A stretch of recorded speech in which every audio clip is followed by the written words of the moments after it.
Hey guys, and welcome back to my channel. If you're new here, my name is Hannah. I am an interior designer from Sydney, Australia, and on this channel I like to talk about all things interior design, and if that's something that you're interested in, then feel free to subscribe and follow along because I upload new content every week. So let's get into today's video. I want to talk about another round of things that I think that you should stop doing in your home, interior design trends in 2023. Everything that I'm sharing is not new information. I've done my research and I've looked on various websites, spoken to various people. I have picked out things that I think personally need to stop. There's obviously, I think the list could go on, but I've picked out the ones that resonate with me the most. And as I said, this is not new information. You may agree with me, you may not, and that's okay. Let's have a discussion about it. So let's get into the video of interior design trends that I think you should stop doing in your home in 2023.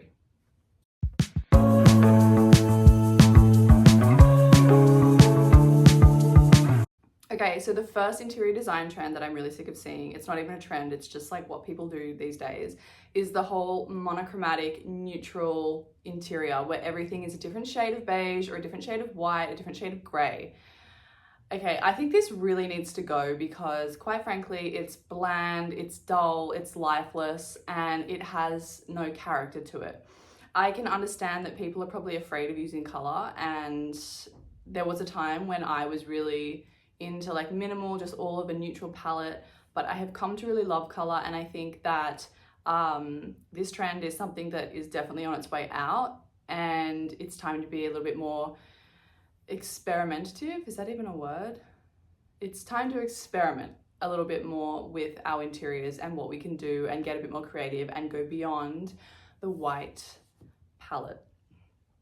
So that is the first trend that I think needs to go. I think if you want to do an all neutral room, maybe pick one area in your house but not the entire house. So maybe if you want to do, you know, like a neutral bathroom, okay, go ahead and do that. But I think that having your whole house in monochromatic colors, in grays and beiges and whites, is pretty underwhelming. That's just my opinion. You can disagree with me on it, that's fine. That's what we're here to do. We're here to disagree. But that is my first interior design trend of 2023 that I think is on its way out. Okay, the second interior design trend that I really can't stand, I've never liked it, just never, is pastels, and really pale washed out pastels that are paired, like, you know, when you see the pink and the blue and the yellow all together. I hate this interior design trend. I don't know where it came from. I think it just was like this really like Instagram kind of thing, and it never stuck with me. I never liked it, and really I think it gets outdated really super quickly, and something to avoid. In my mind, it's kind of like one of those trends that everyone does, everyone has in their space. Everyone starts painting everything pastel, from like, you know, painting the little like terracotta vases, painting them pastel, and the walls and the kitchen is all themed. It's way too themed, and I don't like it, and I think it should go. So if you've got this in your home, consider trying something new. I think if you want to use pastel tones, it can be achieved in another way. I think like a really soft yellow is really nice, sort of like more sorbet colors as opposed to that really primary pastel color. Something like this could look really good. I really like this. It's not overdone. It's not paired with a million different pastel colors. Simple, but still has some interest to it. It's not just like completely neutral. It has varied tones of the same color in it. So that can really work, definitely. If you still wanna go down that sort of light pastel-y color route, I think something like that is a good option.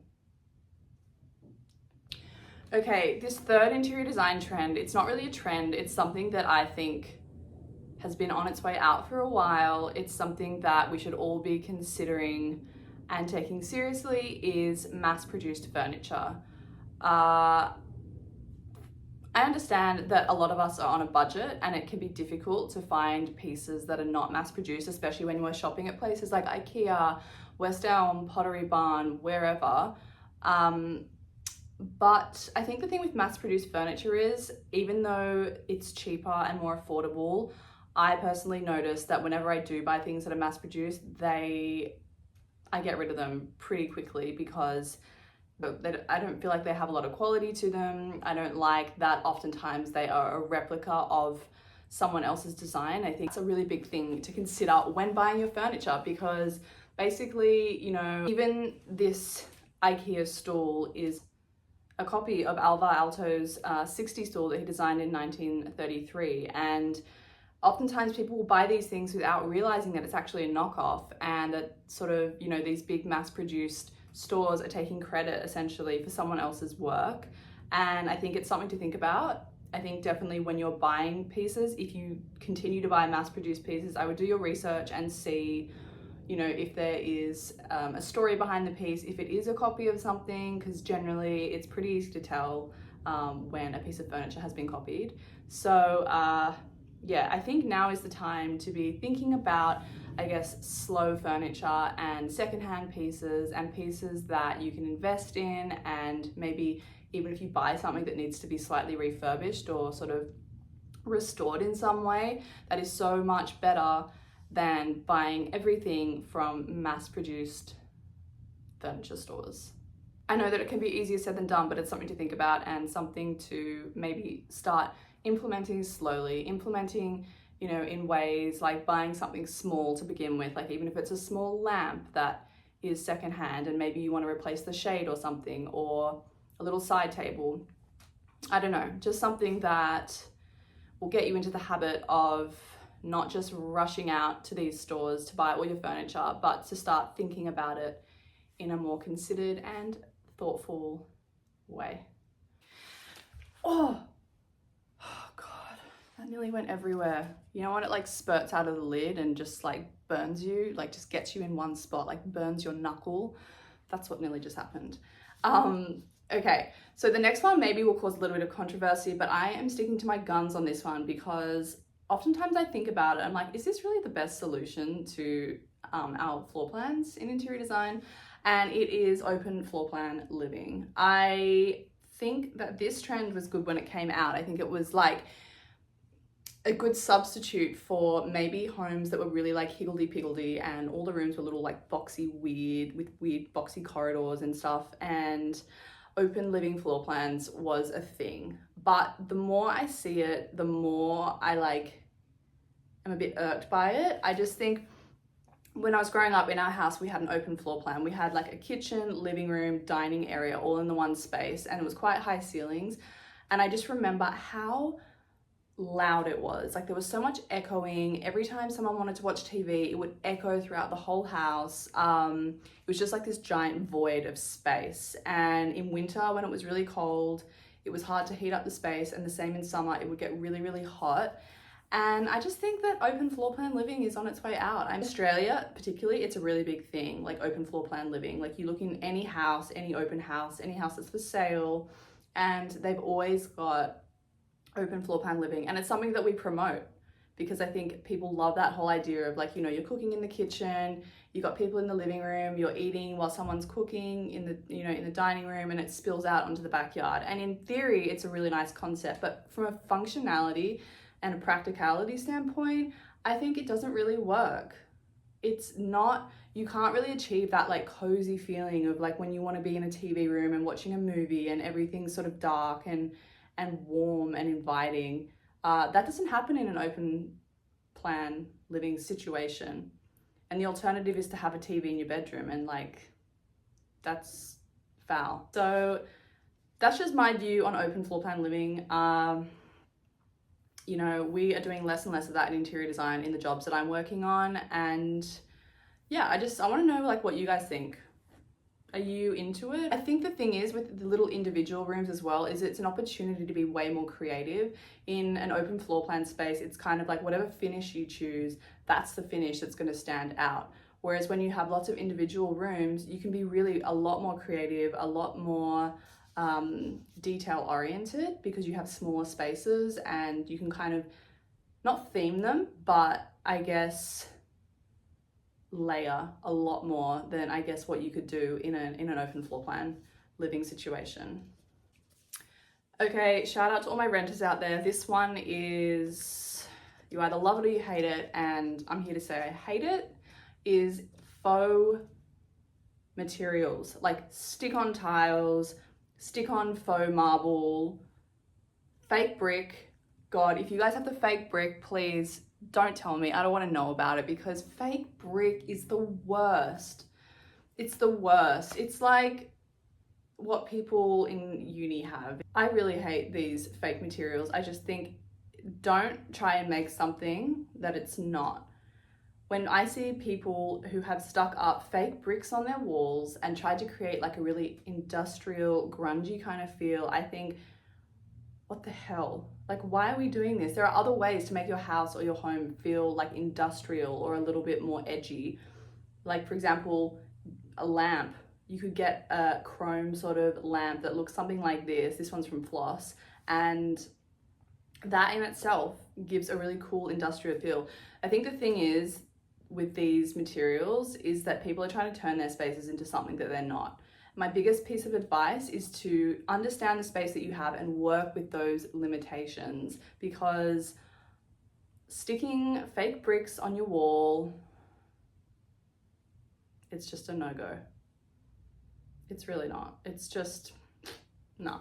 Fake concrete, same thing, don't do it. It's so tacky, and I really detest anything like that, like any sort of stick-on tile, stick-on faux marble, stick-on whatever. It's just, don't go there. It was never in. It was never in. And I think it was targeted at renters and people that maybe couldn't afford to have the real thing, and that's fine, because most people can't afford it. I can't afford it, but that doesn't mean you got to go out and use it. That doesn't mean that just because it's available that you should use it. Harsh, but true. That's just my opinion. If you've got it, whatever. Reconsider it, or send me a photo if you have got this in your home, and maybe you'll be able to change my mind, but I doubt it. Yeah, so that's that interior design trend that really, I just can't get around it. I think that like the farthest I would ever take it is using a porcelain tile, because porcelain tiles are a lot more cost effective and you can get pretty neutral ones, and they're definitely more practical than natural stone because you can actually clean them properly. Like if you have them in a bathroom or kitchen or whatever, yes, I think definitely go for that. Obviously, my preference is natural stone or natural materials, but I think, again, porcelain tiles, like my mum has porcelain tiles in her house. She actually has them on the floor and they look like real limestone actually. So there are definitely some good ones out there that you can get. I think just be careful about it and do your research, speak to people about what it is that you're purchasing, and yeah, I just think stay away from the stick-on stuff, because there are alternative solutions other than sticking big stickers of fake material on your wall. Lighting. We know the importance of lighting. We know what it can do for a space. We've all been into a space where they've got really stark, sterile, hospital-style lighting, and think about how it makes you feel when you're in that space. You feel exposed, vulnerable, like you're in a fishbowl, like everyone has eyes on you, and that is not a nice feeling. The one type of lighting that I am talking about is downlights. This is definitely something in interior design that we avoid in the jobs that I do. Again, we really avoid using downlights. One, because it really scraps the look of a ceiling. It's really nice to have just like a plain ceiling without a million little downlights in it. And two, they're pretty stark. And obviously there are ones out there now that are a lot better quality. The light is a lot more diffused, but in general, I see a lot of people having like a lot of downlights to light up their space, and it really reminds me of something from like the early 2000s or sort of late 90s. It was really a thing. Again, in our childhood home growing up, we had a lot of downlights, and it's out. It's really out. Consider using, you know, like wall lights, sconces, even just like a pendant, a really soft sort of pendant that gives a really warm light. Remember that you don't need to light your house to the nth degree. Like you can have just subtle lighting in a space and your eyes adjust and you get used to it. And once you get used to it, you'll go into another space that is really overlit, like if you go into like a department store or something, and you'll realize how unnecessary it is. So think about warm, soft, quiet lighting as opposed to down lights. So think about using table lamps, as I said, wall sconces. You can use some soft pendants. So many great options out there for lighting now, and just keep it subtle.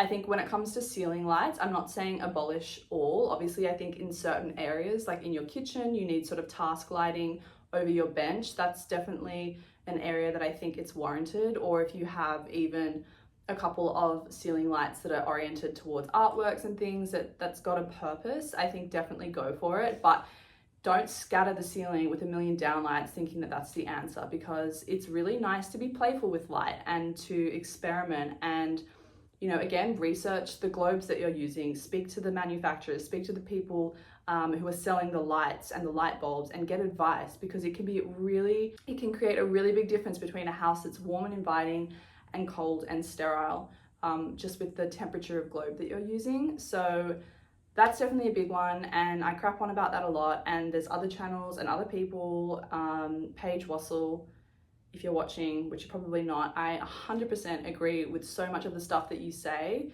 especially when it comes to lighting. It is something that is so overlooked in general. I mean, not so much in interior design, because, you know, like that's what we work with, but in general, people just honestly go with what their builders say, and I'm gonna say builders don't know. So speak to someone that knows what they're talking about, get some advice, and it'll make a world of difference. Okay, so we are on to the last interior design trend that I think needs to stop big time, and that is the like boho Western Moroccan style interiors. You know, when you see that like home and it's all kind of like pinks and neutrals, and there's like a terracotta vase with like a dried plant coming out of it, and that really, there's always like some sort of tapestry or like wall hanging on the wall. You know the one I'm talking about. That is done, it's been done to death, and it's been over for a long time. So again, with the boho thing, if that's your vibe, there is always ways to create a more appealing boho aesthetic other than using a wall tapestry and a picture of like the desert.